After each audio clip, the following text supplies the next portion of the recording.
Côte d'Ivoire, représenté par la ministre de la Femme, Nansireba Touré, est le premier pays invité d'honneur de l'événement. Reportage Fatoumata Kourouma. Chaque année, au lendemain de la fête de Tabaski, la ville de Kankan se métamorphose en un vibrant carrefour culturel à l'occasion de la Grande Mamaya. Cet événement, désormais reconnu sur la scène internationale, célèbre la richesse et la diversité des traditions mondaines dans une ambiance de chaleur et de partage. Depuis 3 ans, l'organisation de cet événement a pris une tournure particulière grâce à la présence active du chef de l'État, son Excellence le général Mamadi Doumbouya. Cette 85e édition n'a pas dérogé à la règle, marquée par l'engagement fort du président envers la culture et l'éducation, inscrit dans son programme hautement stratégique, Simandou 2040. Ainsi, c'est aux alentours de 17h que le couple présidentiel a fait son apparition ce samedi 7 juin 2025 au stade de Kankan, lieu emblématique de la Grande Mamaya, suscitant l'enthousiasme et la joie des participants. Général Mamadi Doumbouya!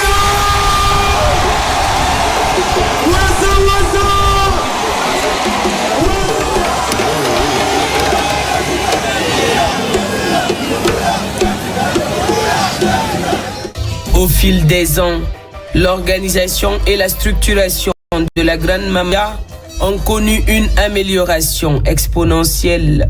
Chaque année, une des 4 régions naturelles de la Guinée est désignée région invitée de l'événement, permettant ainsi de mettre en avant la culture de cette région. Cette année, c'est la Basse-Guinée qui a eu l'honneur d'être célébrée. Pour la première fois, la Mamaya s'ouvre au monde et la Côte d'Ivoire est ainsi le premier pays invité d'honneur, avec la présence remarquée de Madame Nansireba Touré, ministre de la Femme et de l'Enfant. Merci, Monsieur le Président de la République, chef de l'État. Merci d'avoir reconnu en la Mamaya plus qu'un rituel, un pilier de notre identité nationale. Merci d'avoir élevé la Mamaya au rang de patrimoine culturel vivant, fierté de toute la Guinée. Merci, Monsieur le Président, d'avoir depuis 3 ans apporté un souffle nouveau, une institutionnalisation, une structuration, une dimension nationale et désormais internationale à cette célébration historique de la Mamaya. Merci, Monsieur le Président, d'avoir fait de la culture un outil de diplomatie, un instrument de cohésion sociale, un pont de dialogue, un véritable soft power. Sous votre impulsion, Monsieur le Président, la Mamaya a cessé d'être l'affaire d'un quartier, d'une ville, d'une région.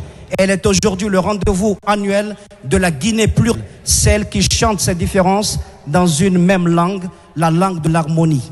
Elle est l'un des porte-étendards de notre patrimoine culturel immatériel, celui qui porte et qui fait battre les cœurs. Cette année encore, le président Mamadi Doumbouya a tenu à ce que la Mamaya soit un espace d'ouverture, de reconnaissance mutuelle et de circulation de fraternité.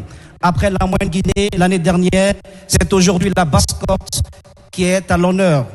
Et quelle belle idée que d'inviter nos frères de cette région à venir marcher au rythme du mandingue.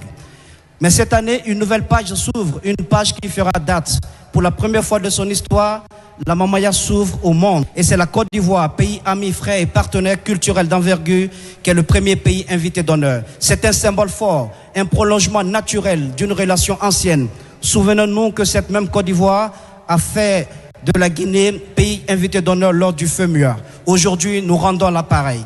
C'est donc dans une ambiance de ferveur et de convivialité que les participants ont esquissé les emblématiques pas de danse de la Mamaya, un véritable hommage à la culture guinéenne. Je m'appelle Balamoussa Diallo, je suis géologue. Nous sommes là aujourd'hui pour la Grande Mamaya de Kankan, cet événement qui rassemble toute la population guinéenne et aussi c'est un événement qui doit être une fierté pour le pays. Ça ramène énormément de gens et tout le pays vient pour cet événement. C'est un événement qui rassemble du monde Et vraiment, moi, je suis content d'être là, de participer. Moi, j'habite juste à côté de Kankan. Du coup, c'est une fierté d'être là aujourd'hui.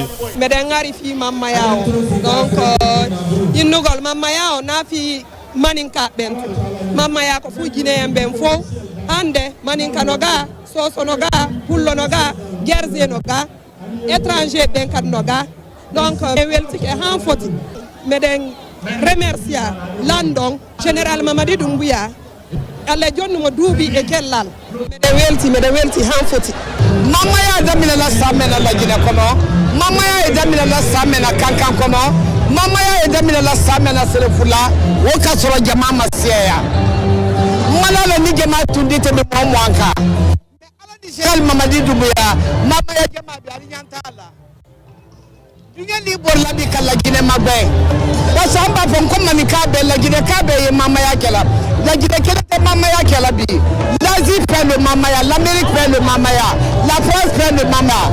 Andi barikabila anda général Jumaye na e général Mamadi Doumbouya di ka barikabila barikate bela la Mamadinye abila soro da belele nye aja mandila sula men ka belebele soro kata kadila Guinema.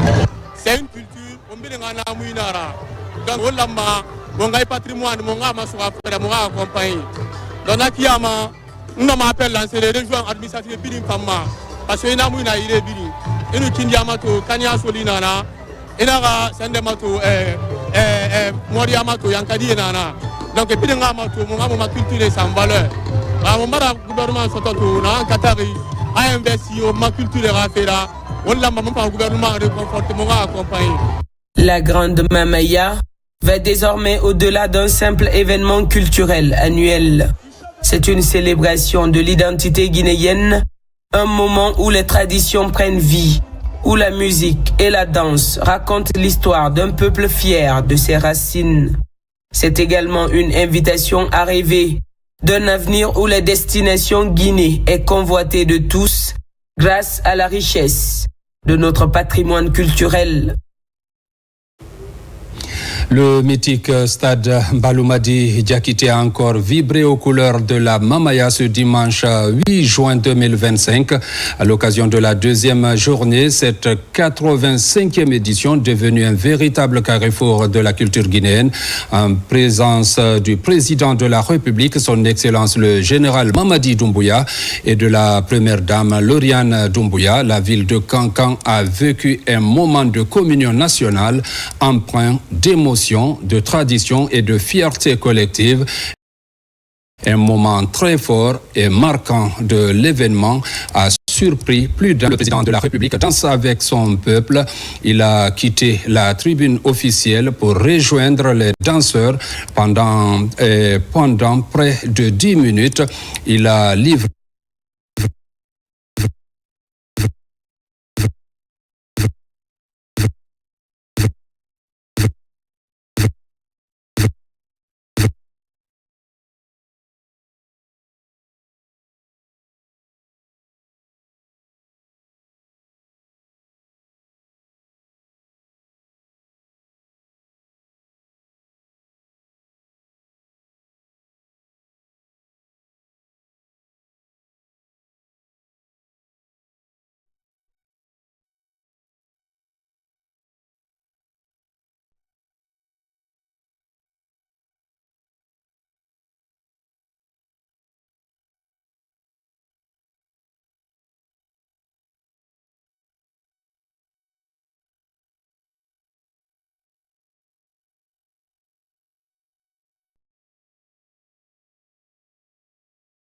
respectifs.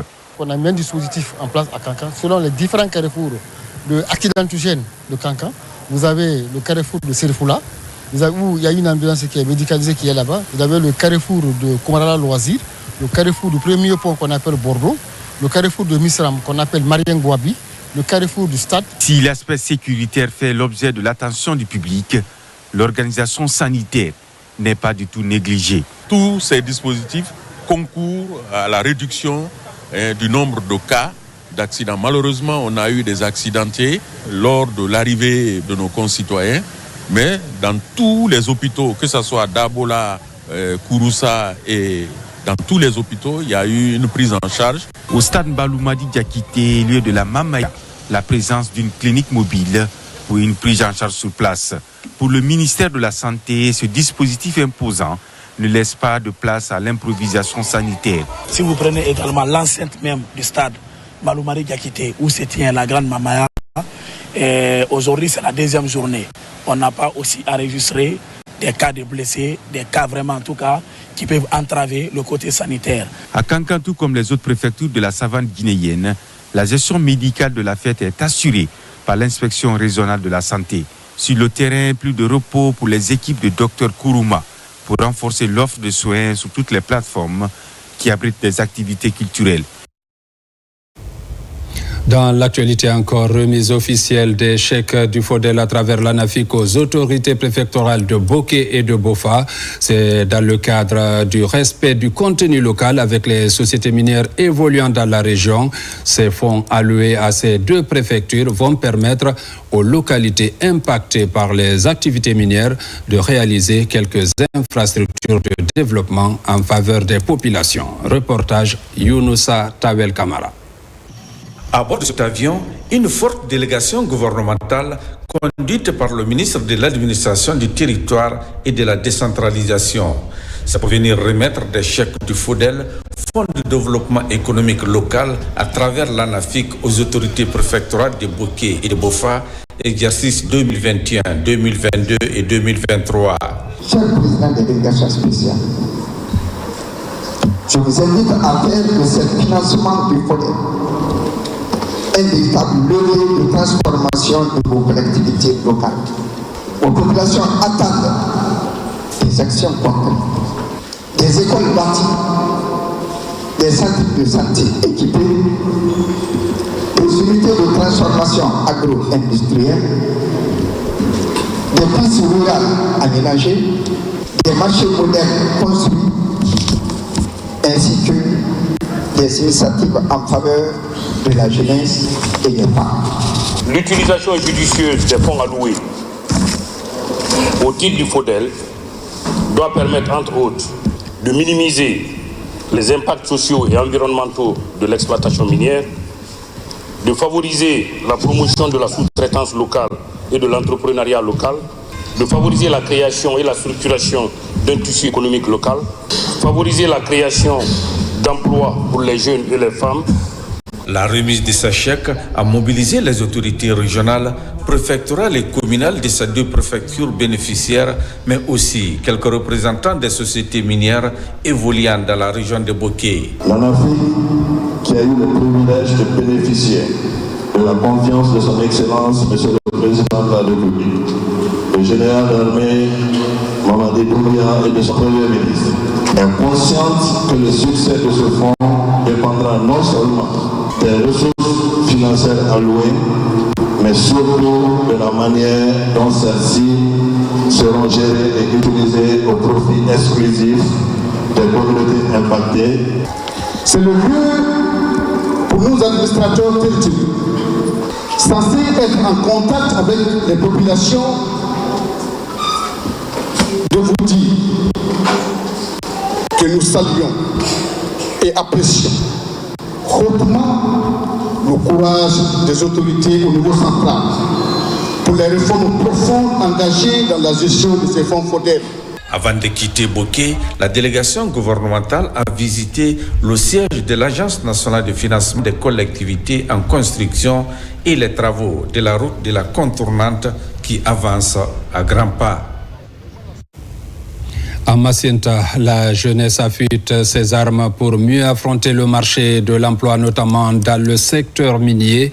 Sur initiative de Global Vision International Guinée, 500 jeunes sont formés au métier de santé, sécurité, environnement et logistique des mines. L'idée est bien appréciée par les autorités de cette préfecture, directement impactées par le projet Simandou. Reportage Lancé Kamisoko. Formation de 500 jeunes de Massanta au métier des mines et industries, c'est une initiative de Global Vision International dont le but est d'accompagner le gouvernement dans le renforcement de la compétence des jeunes pour leur employabilité. Santé, sécurité, environnement et la logistique des mines est le thème central de la formation de cette première cohorte. Nous avons constaté ici que les entreprises qui sont en Guinée, souvent, elles demandent des domaines qui ne sont pas forcément enseignés dans les universités. Donc c'est ainsi que nous avons initié cette formation pour pouvoir vraiment orienter les jeunes de Massanta dans le domaine minier et industriel. Je voudrais, au nom de M. le Préfet, remercier notre frère Bernard Diamouti pour cette initiative qui s'appuie sur le capital humain que vous constituez. Directement impacté par le projet Simandou, cette initiative est une aubaine pour les jeunes bénéficiaires de Massanta. Nous, logiciens et transforminiers, aujourd'hui, nous déclarons désormais notre priorité première est la formation. Et cette formation devrait être continuelle. Quand vous êtes responsable de la jeunesse et que vous gagnez des personnes de bonne volonté qui vous accompagnent, surtout dans le cadre de la formation de vos jeunes, je pense qu'il n'y a pas plus meilleur que ça. Ça, je suis vraiment content aujourd'hui. Rendre les jeunes Guinéens compétents et compétitifs sur le marché de l'emploi est l'ambition de Global Vision International. C'est pourquoi il se présente comme étant le trait d'union entre l'adéquation de la formation et les besoins de l'emploi, notamment autour du gigantesque projet Simandou. Lutte contre le blanchiment des capitaux et les détournements des fonds publics, l'agence de gestion et de recouvrement des avoirs saisis et confisqués est à pied d'œuvre. C'est dans ce sens que la direction générale vient de mettre à la disposition du génie militaire plusieurs machines saisies dans les mines artisanales de Sigiri et Mandiana pour exploitation illicite de l'or et destruction de l'écosystème. Reportage adjudant-chef Oumar Kamara, Thierno Younoussaba. C'est une énième visite du directeur général de l'agence de gestion et de recouvrement des avoirs saisis et confisqués sur les sites où sont regroupées les machines en conflit avec la loi. En raison de leur rôle dévastateur sur l'écosystème, ces engins sont confisqués au profit de l'État. Aujourd'hui, la grâce met officiellement ces engins à la disposition du bataillon du génie militaire dans le cadre d'activités d'intérêt public. Respectant donc la loi portant création de la grâce, le travail légal a été accompli par les juridictions de Sigiri et de Mandiana. Nous mettons tous ces engins à la disposition de l'armée guinéenne. La majorité de ces engins avaient été immobilisés en 2022 par les forces de défense pour violation des dispositions du code minier et du code de l'environnement.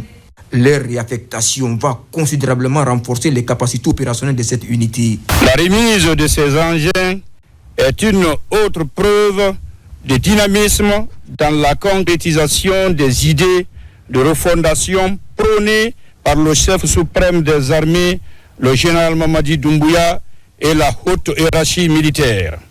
Nous vous rassurons de notre détermination et réitérons notre engagement à poursuivre cette mission de déguerpissement des machines pour la préservation de notre environnement dans l'intérêt supérieur de la nation. Par cette action, la GRASC réaffirme son engagement dans la lutte contre les détournements du bien public tout en garantissant une seconde vie utile aux biens confisqués. Face aux inondations répétitives qui frappent la commune urbaine de Nzérékoré pendant la saison des pluies, la délégation spéciale lance des travaux d'assainissement de quelques voiries de la localité. Il s'agit de la construction des dallos dans les zones les plus exposées. Reportage Saliou Paye. Lancé il y a une semaine, les travaux de construction des dallos dans la commune urbaine de Nzérékoré vont bon train. Pour cette première phase, 3 dallos sont en train de voir le jour. Ces ouvrages de franchissement sont conçus afin de canaliser et drainer efficacement les eaux de pluie en ce début d'hivernage dans la région forestière. Ce projet cible les quartiers les plus touchés pendant les pluies diluviennes de l'année dernière. Ce sont les impôts et taxes que vous payez qui servent à faire ces ponts. C'est ce qui permet la promotion du civisme fiscal. Quand le citoyen sait que l'argent qu'il paye va à tel endroit, il est incité. Parce que très souvent, il se pose la question, les impôts que je paye, ça sert à quoi? Nous nous sentons très fiers car les fonds qui seront utilisés pour la réalisation de ces ouvrages viennent de la mobilisation des ressources endogènes propres à la commune urbaine, qu'il faut saluer. Entièrement financés par le budget communal, travaux traduisent la volonté de la mairie à protéger les citoyens à travers une évacuation correcte des eaux pluviales et une réduction des risques d'inondation dans les quartiers. Ce n'est pas un sujet, c'est le fruit d'une vision partagée, d'un engagement commun et la concrétisation de notre détermination à améliorer le quotidien de chaque habitant de Nzérékoré. Votre mission vient de résoudre une partie importante des préoccupations liées au désenclavement du quartier par rapport à l'hôpital régional ainsi que par rapport au centre de santé. Avec ces nouvelles infrastructures, la commune urbaine de Nzérékoré espère atténuer significativement les risques d'inondation. Lutte contre le réchauffement climatique, la Guinée actualise ses engagements. Plusieurs acteurs évoluant dans le secteur participent aux travaux. Mamadou Alpha Baldi. Dans l'effort mondial pour la lutte contre le réchauffement de la planète, les pays se sont volontairement engagés à agir dans divers domaines pour réduire leur empreinte carbone à travers les contributions déterminées au niveau national SIDIEN. Avec l'ensemble de ses partenaires comme le PNUD et la Banque mondiale, la Guinée engage la révision de sa SIDIEN. Elle devra être encore plus ambitieuse et alignée sur les priorités du pays. La Guinée développe ce document en réponse à l'article 4 de l'accord de Paris auquel la Guinée a signé et ratifié. Donc pour diminuer, pour réduire ses émissions de gaz à effet de serre et s'inscrire dans une voie de développement à faible émission de carbone. Déjà, différents acteurs impliqués dans le processus travaillent sur le document. Avec une SIDIEN actualisée, la mobilisation des ressources est plus facile pour le financement des projets verts du pays. La révision de la SIDIEN doit être plus qu'un exercice de conformité. Elle représente un levier puissant pour transformer les systèmes économiques, sociaux et environnementaux du pays. Il s'agit d'une occasion unique pour accroître la résilience des communautés face au choc climatique, pour verdir les investissements publics et privés dans les infrastructures, les transports, l'énergie et les services, pour mobiliser la finance climat de manière innovante et créer des emplois verts. En s'inscrivant dans la vision du chef de l'État, du CNRD et du gouvernement, à aller vers une économie à bas carbone clairement exprimée. La révision de la SIDIEN qui intervient dans ce contexte doit prendre du recul. Pour atteindre l'objectif mondial des 2 voire 1,5 degrés de taux de réchauffement, le chemin est encore long. La Guinée compte jouer sa partition en s'inscrivant dans la dynamique d'un développement sobre en carbone. Environnement encore, les séances de sensibilisation se multiplient sur le terrain. Hier, des défenseurs de l'environnement étaient face aux étudiants de l'université Kofi Annan de Guinée. La rencontre a permis d'outiller les étudiants sur les enjeux du réchauffement climatique. Reportage Mamadou Saliouba. De plus en plus, les effets du changement climatique sont ressentis dans différents secteurs de la vie. Des inondations ou encore des fortes chaleurs avec des effets dévastateurs sont constatés ça et là. Préoccupés par le phénomène, ces spécialistes de l'environnement réunis au sein de Clean Transformation 2050 sensibilisent ces étudiants pour plus d'engagement en faveur du climat. Nous sommes venus chez les jeunes parce qu'ils jouent un rôle important. D'abord, l'accord de Paris reconnaît le rôle des acteurs non étatiques, la jeunesse, dans la lutte contre les changements climatiques. Mais nous sommes venus pour insinuer et puis stimuler une discussion pour s'intéresser au changement climatique. Pendant plusieurs heures, ces spécialistes de l'environnement ont tour à tour aborder les actions dévastatrices de la nature avant d'interpeller ces jeunes sur leur rôle dans la protection de l'environnement. Les changements climatiques, c'est une réalité. Lorsque vous prenez le paysan, peut-être il ne peut pas vous définir c'est quoi le changement climatique, mais il sait que la pluviométrie est perturbée et ça lui fait perdre ses récoltes parce qu'il pleut à un moment de l'année où ce n'était pas habituel, où il ne pleut pas du tout. La forte chaleur dans notre pays, l'année dernière, on a atteint le pic selon les météorologues. Tout cela, ce sont les effets des changements climatiques. Nous estimons qu'il faut identifier les secteurs émetteurs justement de ces gaz à effet de serre afin que nous puissions proposer des mesures appropriées relatives à la réduction effective de ces émissions de gaz à effet de serre. Déterminés à jouer pleinement leur partition dans la lutte contre le réchauffement climatique, les membres de Green Transformation 2050 comptent multiplier les séances de sensibilisation pour limiter les effets du changement climatique. Aux États-Unis d'Amérique vient de se tenir le sommet international de jeunesse axé sur la digitalisation. Ce sommet est organisé avec le concours des bailleurs de fonds, notamment la Banque mondiale, qui donne l'opportunité aux jeunes de s'investir dans le numérique. Ce sommet a été parallèlement organisé en Guinée par une ONG dénommée Youth Voice à l'université Nongo Conakry. Pour plus de précisions, suivez ce reportage de Alpha Yayasila. Mardi 3 juin 2025 à l'université Nongo Conakry, comme à Washington aux États-Unis, Youth Voice Guinée organise le sommet international de la jeunesse. Une rencontre de sensibilisation de la jeunesse à réfléchir sur les défis mondiaux urgents et proposer des solutions au développement. Cette option passe nécessairement par l'intégration numérique dans nos habitudes de travail. Voilà qu'aujourd'hui qu'on organise un sommet sur l'innovation numérique, qui est le thème déjà central que la Banque mondiale a choisi cette année, parce qu'on sait que en Afrique on n'a pas forcément grandi avec les outils numériques, mais on sait que c'est un outil, ce sont des outils aujourd'hui, le NTIC, qui nous conduisent dans notre vie professionnelle. Mais il faut savoir que le numérique, ça peut construire ou détruire, il faut juste l'utiliser à plein potentiel. Et aujourd'hui on va faire savoir aux jeunes qui sont là aujourd'hui au sommet international de la jeunesse en différé en Guinée pour savoir exactement comment utiliser ces outils, comment se procurer, comment évoluer dans le digital numérique. Cette conférence, animée par plusieurs experts, a mis en exergue l'importance pour les jeunes à s'investir dans la digitalisation ou encore appelée transformation numérique. Le gouvernement guinéen, avec l'appui du groupe de la Banque mondiale, a décidé d'intégrer le projet de transformation numérique pour l'Afrique dans le but d'accélérer sa transition numérique amorcée depuis 2010. Cette transition vise à développer davantage un accès au haut débit, les services financiers numériques et les services publics en ligne, le e-government.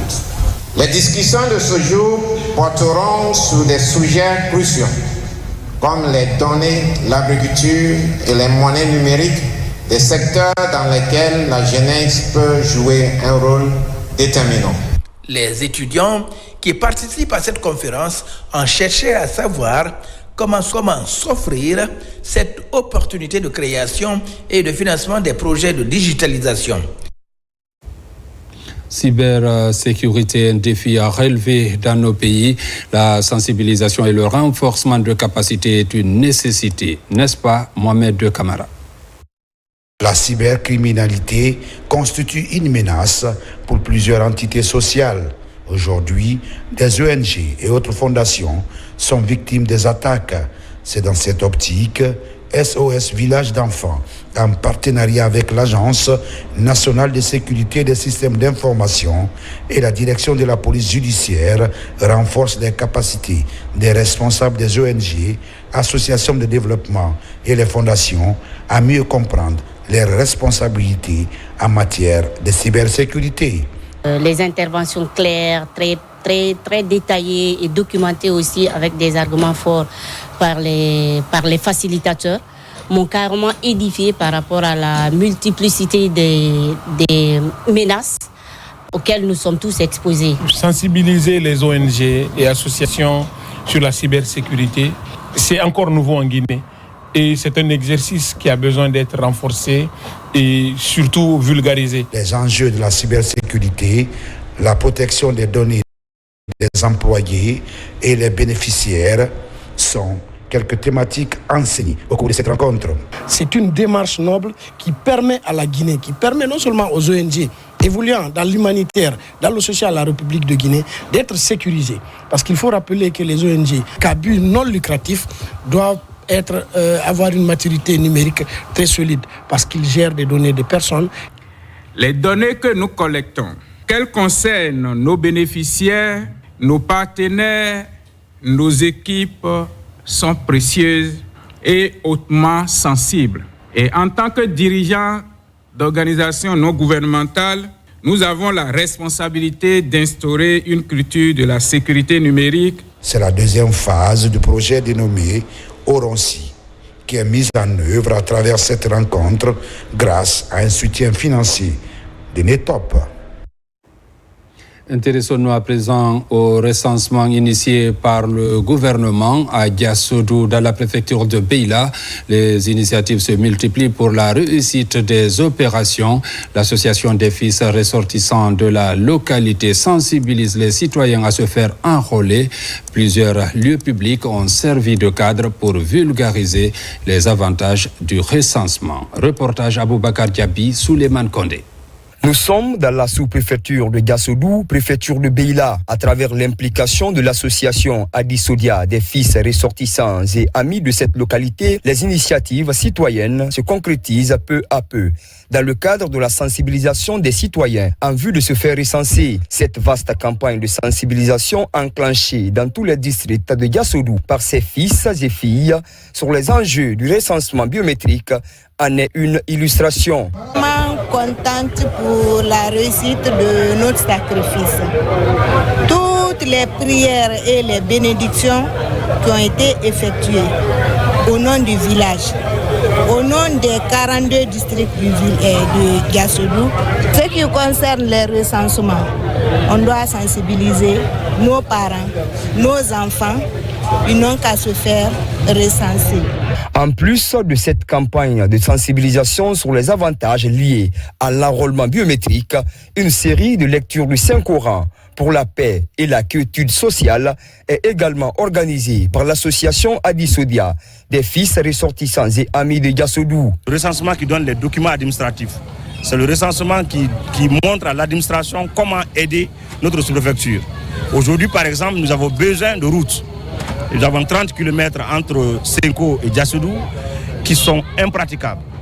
Mais si nous montrons par notre recensement que la population est grande, qu'il y a une forte population dans cette préfecture de 42 villages, je pense que le président et son gouvernement feront tout pour que cette route soit réparée. Le recensement-là a un avantage particulier. On a eu à faire des recensements par le passé, mais ce recensement administratif à vocation d'état civil, cette fois-ci, tout Guinéen recensé doit avoir un identifiant unique, infalsifiable, qui le suivra durant toute sa vie. Donc, il sera en sécurité. Les lieux publics sont pris pour cible afin de passer en boucle les messages sur le recensement biométrique.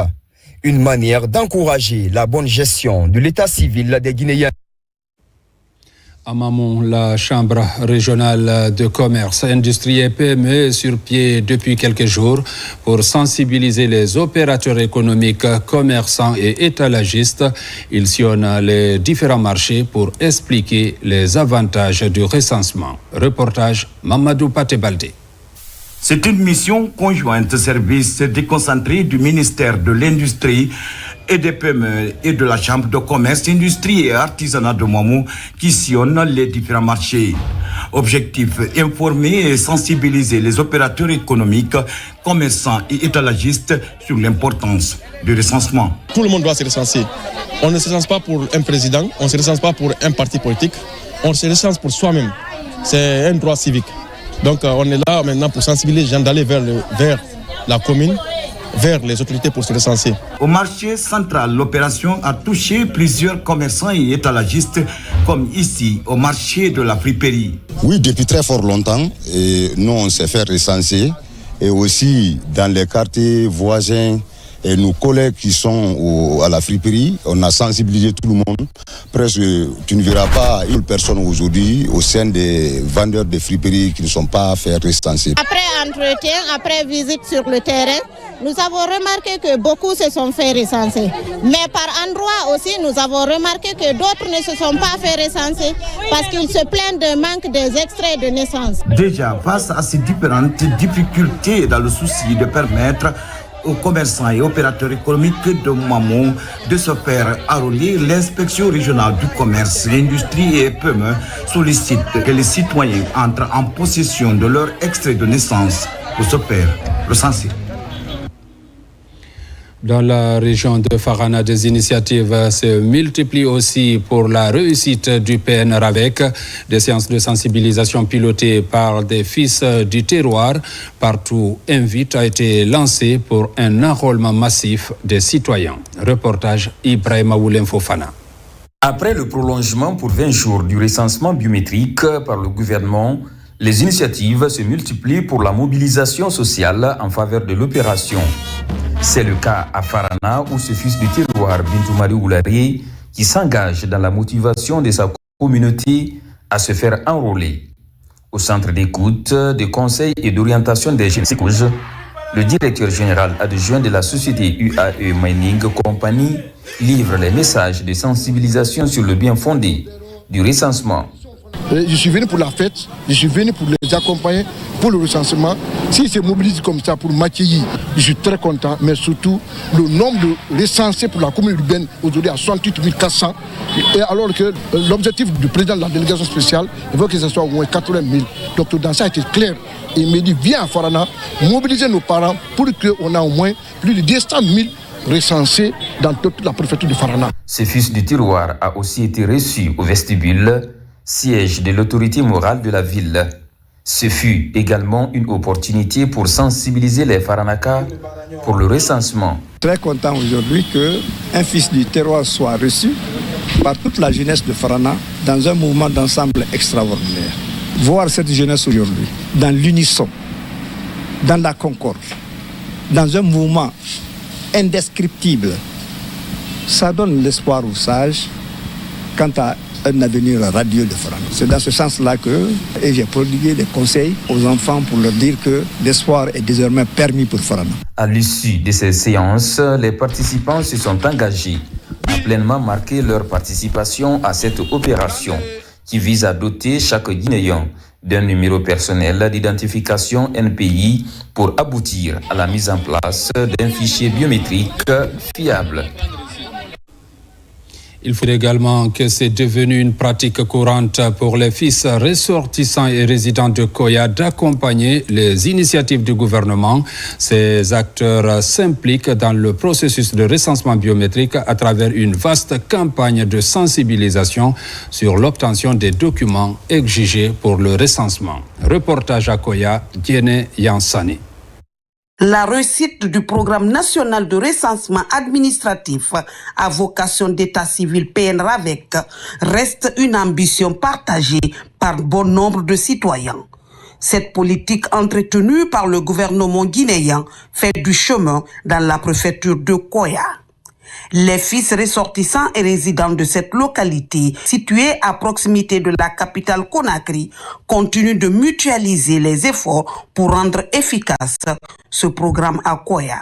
Ce déplacement ici, ce n'est que la suite de ce qui a été entamé depuis plus de 3 semaines dans le cadre du recensement à vocation d'état civil, pour que nous puissions sensibiliser l'ensemble de nos concitoyens, les ressortissants de Koya, pour qu'ils puissent se recenser. Ce geste patriotique des fils ressortissants et résidents de Koya est enclenché sur le terrain il y a plus de 3 semaines.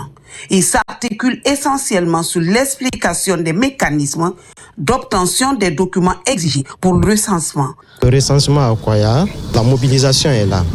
Ce qu'il faut faire savoir à la population de Koya, c'est que ce recensement est destiné aux personnes âgées de 10 ans et plus. Et surtout, rien n'est à payer là-bas. En commençant par le jugement supplétif, la transcription et jusqu'au niveau de l'enrôlement, tout est gratuit. le président reste sa sagesse. Il a eu le temps de nous accorder 20 jours. Tout cela pour que les gens se recensent. Donc, j'appelle la conscience de tout le monde, j'appelle tous les citoyens et citoyennes de Koya de venir se recenser. Par cette immersion volontariste, ces initiateurs ont passé au peigne fin tous les avantages liés à l'obtention du statut de citoyen. Recensement encore, la communauté guinéenne vivant au Mali se mobilise pour parler d'une seule voix. Un conclave de toutes les couches socio-professionnelles a permis de redéfinir les périmètres d'intervention et de renouveler les engagements derrière la vision de Guinée émergente. Fodé Camara. Les ressortissants guinéens au Mali, massivement réunis au centre Hawa Keita de Bamako, sous la bannière d'action patriotique de la diaspora. Cette équipe s'engage à soutenir toute action publique pour le développement. D'ores et déjà, ces jeunes et femmes leaders sont déterminés à sensibiliser pour la réussite du processus de recensement au Mali. Nous invitons tous nos compatriotes de sortir massivement pour se faire recenser dans le fichier électoral. C'est vrai, nous sommes à Bamako depuis un certain temps, mais l'instant que nous sommes en train de vivre actuellement, en ce moment, je crois est particulier. Au nom des plus hautes autorités de la République de Guinée, au nom du président général Mamadi Doumbouya, nous vous invitons à l'unité, nous vous invitons à l'amour, nous vous invitons à ce qu'on se donne la main. L'ambassadeur Abdoulaye Fofana a aussi mis l'occasion à profit pour inviter tous les Guinéens résidant au Mali à prendre les nouvelles cartes d'identité consulaire, désormais sécurisées, et à s'enrôler massivement. Ce dimanche 8 juin, les chrétiens célèbrent la Pentecôte, une fête qui annonce la venue de l'Esprit Saint sur les apôtres. Le ministre de la Jeunesse et des Sports, en séjour de travail à Kankan, a pris part à cette messe chrétienne, l'occasion pour Keamou Bogola Abba d'inviter les fidèles à se faire recenser avant la fin de la prolongation. Moussa Komara depuis Kankan. Célébrer 50 jours après Pâques, la fête de la Pentecôte est importante pour les fidèles chrétiens. Elle marque la naissance de l'Église. Ici à Kankan, la vue de Dieu, l'amour, la sagesse, l'unité, le sens et l'origine du christianisme sont rappelés par le révérend Père dans son homélie. Le message que nous avons transmis est premièrement appeler tous les fidèles à l'unité afin que notre nation soit bâtie sous la base d'une unité profonde, l'unité que Dieu lui-même a déjà créée en mettant tous les peuples ensemble.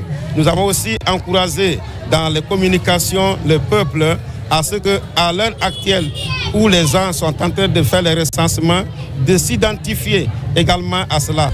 Pendant cette messe, plus de 400 fidèles chrétiens sont mobilisés. Au milieu des siens, le ministre de la Jeunesse et des Sports. L'occasion pour Keamou Bogola Abba de demander aux fidèles chrétiens de renforcer la cohésion sociale, mais aussi et surtout d'aller se faire recenser. C'est différent des recensements que nous avons connus, qui étaient des recensements politiques, où les données sont variées selon l'humeur de ceux qui nous dirigent. Mais cette fois-ci, ce recensement, c'est le recensement à vocation d'état civil. C'est ce qui te permet aujourd'hui, à partir de cette période, on va commencer à zéro et chacun aura un seul numéro d'identification qui va l'identifier pour toute sa vie. Ce jour n'est pas que fête pour ces fidèles rassemblés dans cette première église protestante évangélique de Kankan. Ils viennent renforcer leur foi en Dieu et prier pour la paix. Nous en sommes très heureux de ce message que déjà le ministre a donné. Déjà le pasteur, comme il a si bien dit, avait déjà passé ce message de se faire recenser. Et nous en sommes fiers de sa présence au milieu de nous, qui nous interpelle bien sûr à aller se recenser. Les parents de Jésus s'est fait recenser et c'est là que Jésus est né. Donc en tant que Guinéens, nous devons nous recenser. La Pentecôte qui commémore l'Esprit Saint clôt le temps pascal. Selon la tradition biblique, c'est l'accomplissement non seulement de la promesse faite par Jésus à ses disciples lors de son ascension, mais aussi celui de la promesse du salut universel. À Kankan, toujours à l'occasion du séjour du président de la République dans sa ville natale, la communauté forestière de la Haute-Guinée, les ressortissants de Lola à Kankan ont organisé une manifestation de soutien aux idéaux de développement du CNRD et de son président, son Excellence le général Mamadi Doumbouya. C'est Bla Fangamou qui a présidé la cérémonie. Reportage adjudant-chef Aboubakar Kamanou. Fortement représentée en Haute-Guinée, la communauté forestière de Kankan se mobilise et réitère son adhésion aux idéaux du CNRD et de son président, son Excellence le général Mamadi Doumbouya. S'inscrivant dans cette même dynamique, les ressortissants de la préfecture de Lola vivant à Kankan-Nabaya ont organisé ce dimanche 8 juin 2025 une manifestation de soutien aux grandes actions de développement entreprises dans notre pays par le chef de l'État. Excellence, Monsieur le chef de l'État, convaincu de votre programme de société qui mobilise le peuple de Guinée, nous, population de Lola, vous affirmons notre adhésion effective et totale à ce processus de développement socio-économique. Son Excellence, grâce à ce programme de société, la communauté de Lola à Kankan vit en parfaite harmonie avec la population autochtone ainsi que les autres communautés. Tout en vous remerciant solennellement de vos œuvres accomplies, la population de Lola à Kankan par ma voix réaffirme son adhésion totale au programme de société du CNRD. Depuis que le CNRD est venu au pouvoir, moi, en tant que retraité, je sais ce que je ressens. En tout cas, les choses ont changé et vraiment, tout le monde est content. Tout le monde est content de ce que le CNRD est en train de faire. Donc, nous sommes très contents et j'ai dit, nous le soutenons. Nous le soutenons vivement. Présidé par Bla Fangamou, fils et natif de Lola, la cérémonie a connu une forte mobilisation des filles et fils ressortissants de la localité. Après avoir reçu un accueil chaleureux, Bla Fangamou a exprimé sa joie et sa satisfaction. Au nom du chef de l'État, son Excellence le général Mamadi Doumbouya, il a remercié la communauté pour cette initiative. Mon état d'esprit, c'est un état de satisfaction, d'honneur. Le président Doumbouya a toujours œuvré pour le bonheur de la Guinée. Il m'a choisi d'être à côté pour que je puisse apporter mon grain de sel. Et Lola, qui m'a vu naître, je suis arrivé à Kankan dans sa ville natale. Si la communauté de Lola m'accueille aujourd'hui, c'est avec joie et satisfaction pour que les choses bougent. Lola est prêt à accompagner tous les idéaux du président de la République. La cérémonie s'est achevée par des prestations culturelles et artistiques assurées par des groupes folkloriques venus des différentes contrées de la préfecture de Lola. Page noire pour parler de ce décès. Le ministre de la Défense nationale a le regret de vous annoncer le rappel à Dieu du colonel Mohamed Kassé, ancien directeur général adjoint de la DIRPA et ancien directeur du bureau de presse de la présidence de la République. Décès survenu des suites de maladie dans l'après-midi de ce dimanche 8 juin 2025 à l'hôpital Ignace Dine de Conakry. L'enterrement aura lieu ce lundi 9 juin à Dixine Foula après la prière de 14 heures. À cette douloureuse circonstance, le ministre de la Défense nationale présente ses condoléances les plus attristées au chef suprême des armées, à la famille Kassé, aux forces de défense et de sécurité ainsi qu'à l'ensemble du personnel de la DIRPA. Que l'âme de notre regretté repose en paix. Amen. Sincères condoléances à tous. Mesdames, Messieurs, c'est la fin de cette édition. Merci de l'avoir suivi et bonne suite de programme sur la RTG.